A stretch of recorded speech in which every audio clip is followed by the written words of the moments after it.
ప్రభునందు ప్రియమైన శ్రోతలకు వందనములు. ఈ పోడ్కాస్ట్ కార్యక్రమం నాకు స్వాగతం. మీ అందరి కొరకు ఈ కార్యక్రమమును ప్రసారం చేయుచున్నాం. విని దైవాశీస్సులు పొందుకోగలరు. ప్రియమైన శ్రోతలకు మన ప్రభువైన యేసుక్రీస్తు నామములో శుభోదయం. శ్రోతలారా, బాగున్నారా? మీ కొరకు ప్రతి దినం ఫీబా ఇండియా పక్షముగా ప్రార్థన చేస్తున్నాం. రండి, ఈ ఉదయకాలము దేవుని సన్నిధిలో వాక్యాన్ని ధ్యానం చేద్దాం. ప్రేమలో నడుచుట క్రైస్తవ జీవితం యొక్క పిలుపుగా మీ మధ్యన ఈ ఉదయకాలము దేవుని వాక్యాన్ని విత్తడానికి సిద్ధపడుతూ ఉన్నాను.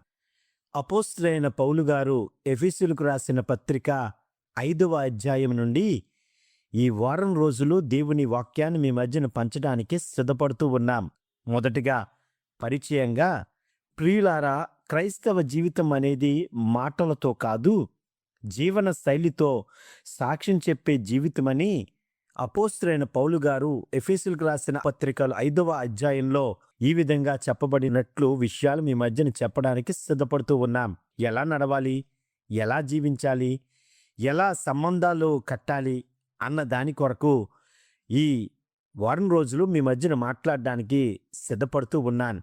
మొదటిగా అపోస్తలుడైన పౌలు గారు ఎఫెసీయులకు రాసిన పత్రిక యొక్క ముఖ్య ఉద్దేశాన్ని మీ మధ్యన చెప్పి ఈ మొదటి కాల ధ్యానాన్ని మీ మధ్యన చెప్పడానికి ఉన్నాను. ఈ పత్రికను అపోస్తలుడైన పౌలు గారు రాశారని మనకు తెలుసు. ఎఫెసీ 1:1 ప్రకారం రాసిన స్థలం ఏమిటంటే, పౌలు గారు రోమా కారాగారంలో ఉండగా ఈ పత్రికను రాశారు. సుమారు క్రీస్తుకు శకం 60-62ల మధ్యన దీన్ని రాయబడినట్లు చరిత్రకారులు చెబుతున్నారు. ఎఫెసీ 3వ అధ్యాయం 1, ఎఫెసీ 4వ అధ్యాయం 1, ఎఫెసీయులు 6వ అధ్యాయం 20 వచనాల్లో నేను బంధకములో ఉన్నప్పుడు నేను రాశాను అని రాయబడి ఉంది. ఎవరికి రాశారంటే ఎఫెసీ సంఘానికి ఆయన రాసినట్లుగా మనకి తెలియబడుతుంది. ఈ గ్రంథం యొక్క ముఖ్య ఉద్దేశం ఏమిటంటే, సంఘం అంటే ఏమిటి అనే దాన్ని బోధించడం, క్రీస్తులో మన స్థానం ఐడెంటిటీ ఇన్ క్రైస్ట్ని వివరించడం, మూడవది విశ్వాస జీవితం ఎలా ఉండాలో చూపించడం యొక్క ముఖ్య ఉద్దేశంగా ఈ ఎఫెసీ పత్రికను ఆయన ఎఫెసీ సంఘానికి రాశారు. దేవుని కొన్న సంకల్పాన్ని విస్తరీకరిస్తూ పౌలు గారు ఈ పత్రికను రాశారు. క్రైస్తవులందరూ యేసుక్రీస్తుని బట్టి ఏకత్వలో దేవుని సంకల్పానుసారంగా అర్థవంతంగా జీవించాలి. అందుకే ఎఫెసీ గ్రంథము 1:10లో అద్భుతంగా రాయబడి ఉన్న మాట మీ మధ్యన చెప్పడానికి సిద్ధపడుతున్నాను. ఈ సంకల్పం బట్టి ఆయన పరలోకంలో ఉన్నవే గాని భూమి మీద ఉన్నవే గాని సమస్తమును క్రీస్తునందు ఏకముగా సమకూర్చవలనని తనలో తాను నిర్ణయించుకొనెను.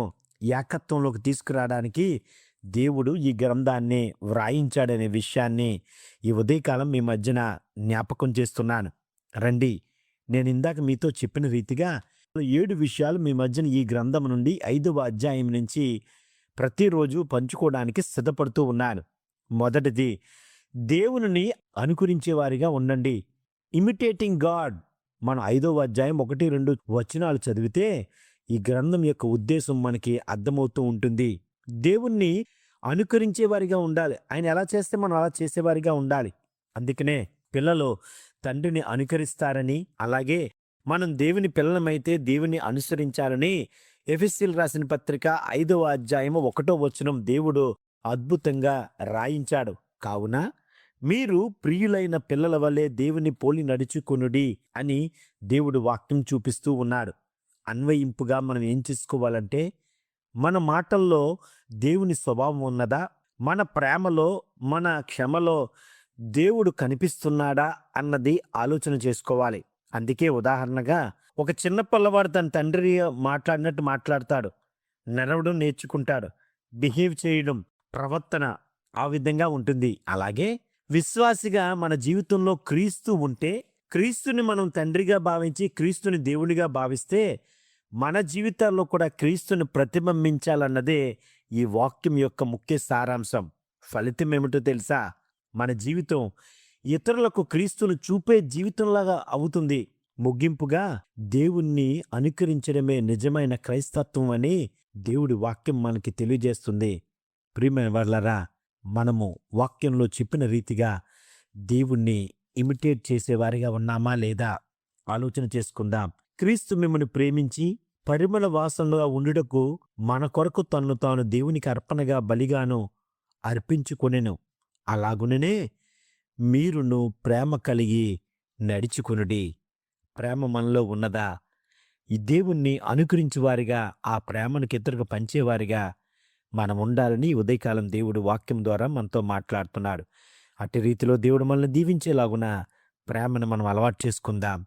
ఈ రోజు నుంచి దేవుణ్ణి మనము ఇమిటేట్ చేసే వారిగా మనం ఉందాం. దేవుడి వాక్యాన్ని మన వెనుకల్లో దీవించునుగాక. ఆమేన్. ఈ కార్యక్రమమును గూర్చి మీ సలహాలు మరియు మీ ప్రార్థనా అవసరతల కొరకు మమ్మను సంప్రదించవలసిన మా ఫోన్ నంబర్ 9480585039 మరియు ఈమెయిల్ ఐడి info@fibaonline.org. మా ఫోన్ నంబర్ మరొకసారి 9480585039. Email ID info@fibaonline.org.